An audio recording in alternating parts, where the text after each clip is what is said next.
Most recently, we've been looking at this matter of what the Bible calls judging or judging one another. We've looked at Matthew chapter 7, verse 1 and 2, and James chapter 4. And we saw that in both of those epistles, or gospel and one epistle, that Jesus addresses this matter of judging other people. And we've concluded that judging is a normal part of life. It probably crisscrosses with our life at least once or twice or three times every day. We really can't stop judging because judging is a part of life. Nothing wrong with judging, but there is a way, there are a number of ways that we can judge very, very sinfully. Not all judging is sinful, but where it is sinful, it's very damaging, it's very destructive, and we've tried to look at what that means as it relates in our first two videos, Judging Parenting number 1, Parenting and Judging number 2, that there is a way to judge that is sinful. In Matthew chapter 7 that we looked at last couple of videos, Jesus says, "Do not judge or you will be judged." And he's not throwing out all judging across the board, but what he's really saying is this: do not judge, look down, critical, demeaning, or chiding people or judging them without an awareness that you also are not an innocent person. You're addressing somebody who's not innocent. They're like your children. They may be guilty of an infraction, being disobedient, fighting with their brothers and sisters, not brushing their teeth, etc., etc. A parent has to step into that situation, judge that situation, and might have to speak firmly to the children to do what has to be done. And if they don't obey, then after judging that, then they might have to hand out judgment, which means you're going to bed without dessert, you're going to go upstairs and get spanked or whatever has to be done appropriately in that situation. But as we saw very, very clearly, that what Matthew chapter 7 is saying in those first two verses is that we must not judge others like our children in those situations as though we are innocent and sinless people. That's what Jesus is saying. He's not throwing out the concept of judging. What he's saying is whatever position you're in, whether it's an elder of the church, whether it's a judge of a community, whether it's a parent in the home, whenever they have to assess those under their care, they must be very, very careful not to judge them as though they're thinking that they are doing it or that they are in a position and a state of innocence, because the fact is that we are never, ever, ever have been, nor will we ever be in this lifetime in a state of innocence. However, I can think back many, many times when I was talking to my children, I was critical and I was judging them and telling them they should stop doing this and they should be better here and other sorts of ways that I remember looking back on those situations and thinking, the fact that I was a sinner going into that situation, dealing with other sinners, was really not a part of my heart and my thought and my mind. I was going into the judging of my children and laying out certain judgments that I thought were appropriate, really from a position of thinking that I was sinless as I was doing that. But I'm never in a sinless condition. I may not have been sinning in that situation, but I'm never a sinless individual. And if I think if I'm moving into my parenting thinking that I'm sinless, then I'm going to be harsh and impatient and annoyed and probably rude, perhaps, and unloving and unkind how I go about that process. What I need to remember is what Jesus is trying to teach us to do, and that's when you move into these situations, do not move in it and act and judge and address others as though I am a sinless, guiltless person, because I will never be until I pass away from this earth. We saw in James chapter 4 the same thing when Jesus says, when you're judging others, talking to them and talking down to them, what you're doing is when you're doing that from a sinless position, you are judging the law. Yeah. And Jesus says, when you're judging the law by speaking down and being critical to others in a judging sort of a way, a sinless posture, you're not only sitting above the law, but you're judging the law. But James is saying, wait a minute. There's only one lawgiver and judge who judges the law. The judge and the lawgiver, the only lawgiver and judge, is the only person who can judge the law. And the only reason they're in a position of judging law is because they are the judge and the lawgiver, and they are entirely and perfectly an innocent individual. And of course, he's talking about God. God is the lawgiver, the only lawgiver and judge. And he is the proper lawgiver and judge because he's the only person in the world who is innocent. He is innocent, he is blameless, he is guiltless. And from that standard and that position and disposition, perhaps, of perfection, he moves into judging and handing out judgment perfectly. But when a parent thinks that they are sinless in dealing with their children, they are actually not doing the law, but they're sitting in that position of being the lawgiver and judge. Wait a minute. Jesus is saying, and James is saying, you're not the lawgiver and judge. You're not innocent. Who are you to judge your neighbor as though you are guiltless and sinless? There's only one person who's sinless and guiltless, and that is Jesus.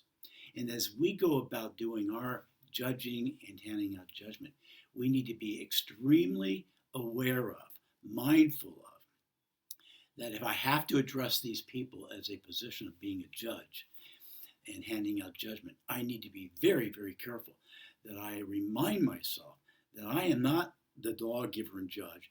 I am not innocent. I've never been innocent. I've never been entirely guiltless.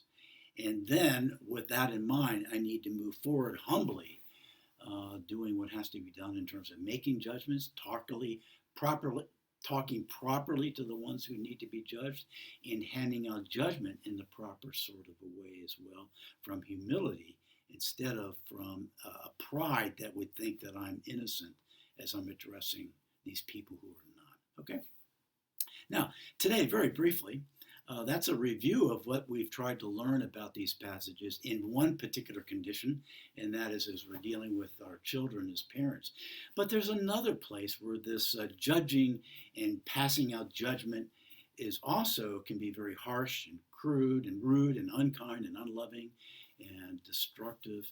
And that's in the area of husbands and wives, for example, who are quarreling and fighting with each other. I sit in this chair when it's turned around during the day, and I have clients usually on that couch back there, and oftentimes they're husbands and wives. And if it's in the first or the second inning in particular, inning, in the first or second session, what I'll do is I'll ask them, why are they here? And they'll typically tell me, well, they have a problem communicating. And I'll watch that unfold as I hear him say something about the two of them, and then she gets defensive and says that's not what it's really like, and she goes after him for not being accurate. He gets defensive and goes after her for exaggerating, and they start quarreling and fighting back and forth. And it's not, and sometimes I'll listen to that for maybe even up to a half an hour or 40 minutes, just to watch what's going on, to observe what's going on, to judge what's going on as I'm thinking about what's going on, what needs to be changed, how can I help them. But every time I have observed that quarreling and fighting in my clients who might be sitting back in that couch behind me, or in my own marriage of 40 years, my wife and I have been known to quarrel and fight with each other and to argue with each other. But in every one of our arguments, and in every one of the arguments and quarrels that I might be seeing taking place behind me, I eventually end up being able to be reminded of something very, very clear and very, very important. One of the things my wife and I are doing when we are attacking one another with an argument, a quarrel, or a fight is that we are not aware of the fact that we are not innocent people as we are engaging in that quarrel. When I'm quarreling with my wife, I got one thing on mind. I want to show her how guilty she is, how wrong she is, what she's done wrong. And my wife is only concerned about one thing as well. She's not having anything to do with that. She wants to point out to me what I've done wrong or did wrong earlier, and how I need to be the one to come to apologize, because if we're going to talk about anyone being at fault, it's me, she would say, and I would say it's her if it was me. But Jesus is saying that kind of judging And that kind of handing out judgment by being angry at one another is very, very sinful. And it's sinful in many ways. But number one, what's wrong with that is what happens with the couple that's behind me or with my wife and I. We're forgetting something that's very important. We're forgetting that we're not innocent people. But we're dealing with the other person as though we are innocent. And when we're doing that, we're not only judging the other person, but we're becoming the lawgiver and the judge as though we are innocent when there's only one innocent person. And one of the things that my wife and I are trying to learn how to do is when we're both trying to learn how to do this, is that we're finding ourselves in the first inning of a quarrel and a fight. We're trying to learn how to remember that, wait a minute, the other person's at fault in terms of what we think happened in that situation. But we're never without fault. She's never without fault. I'm not innocent. And we need to address what happened earlier in the day, perhaps, but not from a position that I'm innocent and they're the only guilty person here. Okay? So, husbands and wives, when they're quarreling and fighting, have forgotten something very, very important. And that is, they are not the lawgiver and judge. That is to say, they are not the only person in the universe who is innocent. They are not innocent. And they may need to remember that, and remember that they never will be innocent. And therefore, they need to approach the other person with that in mind, knowing that if you're going to address the other person's sins, you need to do it as one who also is a systemic sinner, and you cannot address her and you cannot address him as one who is sinless, because that's just not accurate. Okay? Now, there's another thing takes place when there is quarreling and fighting. There's usually accusations being leveled against the other person. There's a defensiveness when someone's trying to point out that I'm a sinner and I get defensive. Why am I getting defensive when my spouse or my husband is pointing out to me the sins that I've committed? I'm getting defensive because I think I'm innocent and I don't think they're right about that. I'm really defending a posture of innocence that is not really accurate. I might not be guilty of what she's accusing me of. I might be guilty. I might not be guilty of what my wife has accused me of, but that doesn't make me guiltless. I may think that I did not do the things that she's accusing me of and laying charge against, and maybe I didn't do those things that she's charging me, but that doesn't make me guiltless. That doesn't make me innocent. I'm never in a state of innocence. I never am. And so one of the things that I need to help my clients is to understand is that sort of a thing. As they're coming to quarreling and fighting, they need to step back and remember these few things. Number one, they need to identify in the first inning when they are quarreling and fighting. She needs to recognize that. He next needs to recognize when he's quarreling and fighting, when she's quarreling and fighting. Number one, it's better to recognize that in the first inning than the ninth inning when they're throwing punches at one another and throwing and biting and kicking and screaming and calling the cops. A wise person will try to understand and recognize themselves, or when their marriage is getting into the early stages, first and second inning of a quarrel and fight. Number one. Number two, one of them, or both, ideally both of them, needs to say to themselves, stop. This is sinful. I should not be quarreling and fighting and judging in this way. Number three, alone or together, they need to, thirdly, draw near to God in their hearts and pray and ask God to help them to think accurately about themselves as they continue to pursue the matter in which is the subject matter of the quarreling and fighting. Number one, they need to recognize it very quickly. Let's take the husband, for example.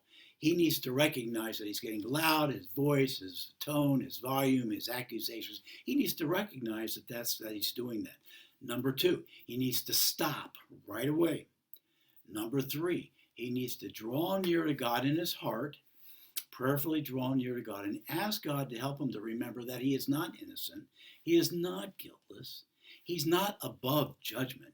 He's not the lawgiver and judge. He needs to remember that he's a sinner as he continues to address the sinner who is addressing him, that is, in this case, his wife. And then fourthly, he needs to continue to prayerfully remind himself, drawing near to God, and reminding himself of that truth as he continues to pursue this discussion now with his wife.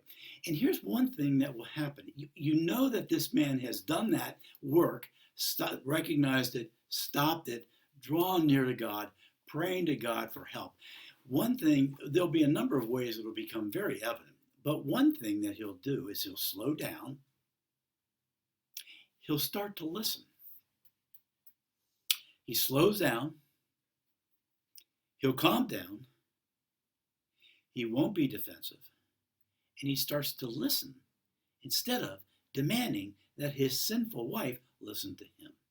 And that transition, a very powerful transition takes place when a person understands that they are quarreling and fighting, and in that quarreling and fighting, they're coming with an attitude of innocence. And when they stop, they draw near to God, and they remember that they're never an innocent person. They're never entirely guiltless. And they need to ask God's forgiveness for that, perhaps, and also ask God for the ability to remember that. And if he does remember that deeply, what will stop is this quarreling and fighting.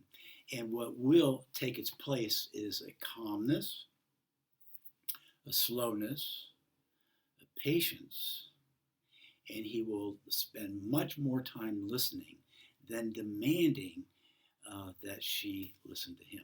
Now, if you've got a husband who's learning how to do that in the first and second inning, and you've got a wife who's learning how to do that in the first and second inning, their quarrels are going to stop in the second and the third inning, and they're going to get to the place where they're going to be able to talk about what happened.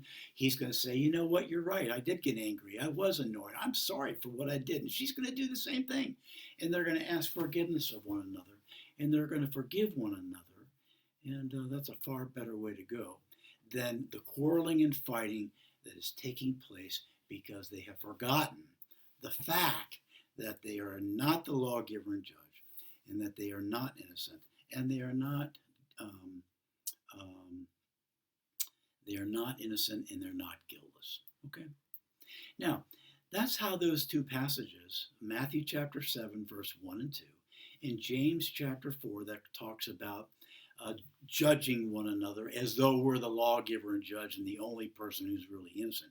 Those two passages are very, very powerful in terms of the practical application that can be made in the lives of parents and children, husbands and wives, elders and church members, bosses and their employees, police people and citizens, and government authorities and their citizens.